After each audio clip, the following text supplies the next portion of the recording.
afternoon.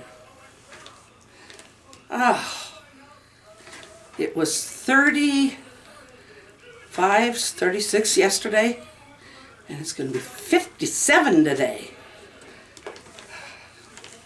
Almost a heat wave.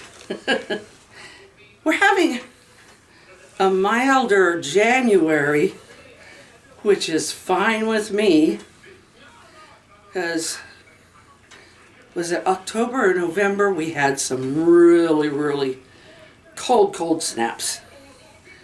It was like fall was more of a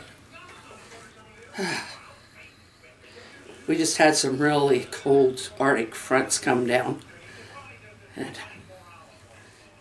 not quite as bad as last year though. Last year we had a lot of severe cold. There was some days that with wind chill it was like 20 below.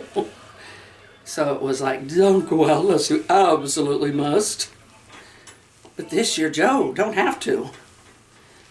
But it's nice to have this weather. I almost think it's going to be green outside, but it's not. It's still winter.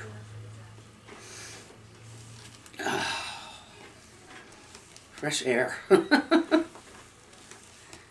Well, we're still working on some things in the living room and dining room. I'm going to just keep teasing you with that until it's done and I can show you, which won't be long at all. I don't think it'll be long at all now.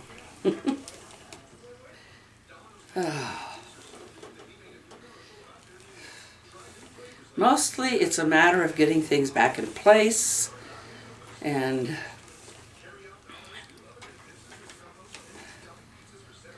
going through and only putting things where that we want. It's a real big change already.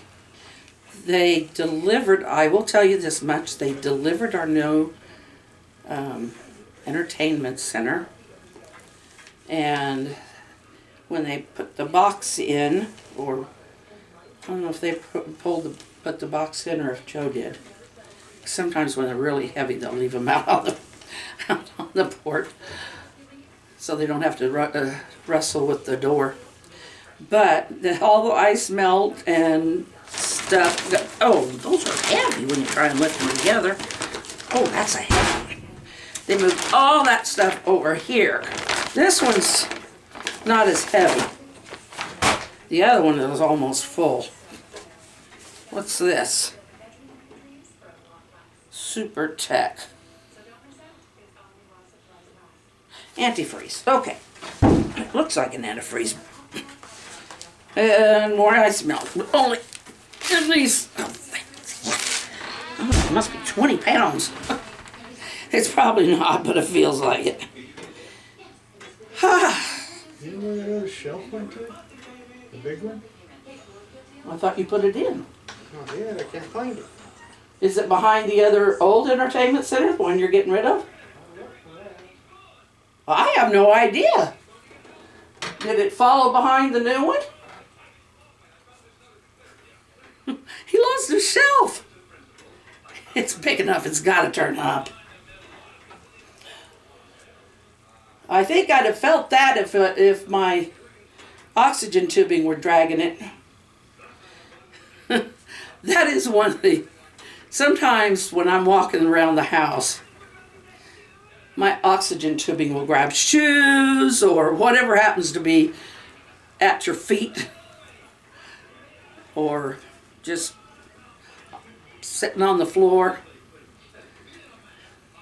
Because I mean, sometimes we like to kick our shoes off. We'll pick them up and put them back on later. And if we don't get them out of the way, this thing will just wrap right around and carry them along.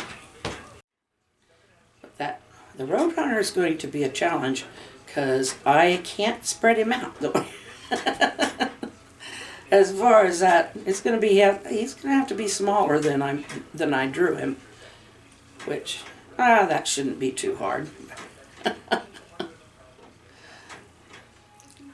I certainly won't be able to use that as a pattern for size. I don't think I ever have anyway. But I think I did a pretty good job of drawing it. It is a funny looking bird. We don't have any around here, except my brother down in Kansas. He was born in New Mexico. So he is a roadrunner instead of a jayhawker. Excuse me, this fresh air is making me nice and sleepy.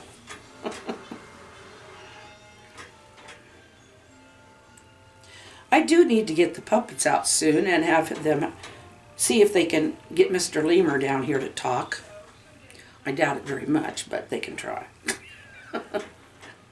My daughter said she almost got me a vintage goose puppet for Christmas, but when she went to get it, it was gone.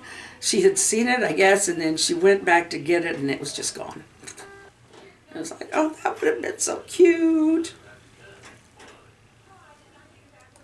You know what would be really fun is a Goonie bird. My mother-in-law, she used to make Goonie birds out of pom-poms. And they were so hilarious. They were more of a marionette type thing. And she would make yarn pom-poms and make them into Goonie birds. And they were so cute. But the fuzz off of the yarn when she was trimming it, she would just sneeze.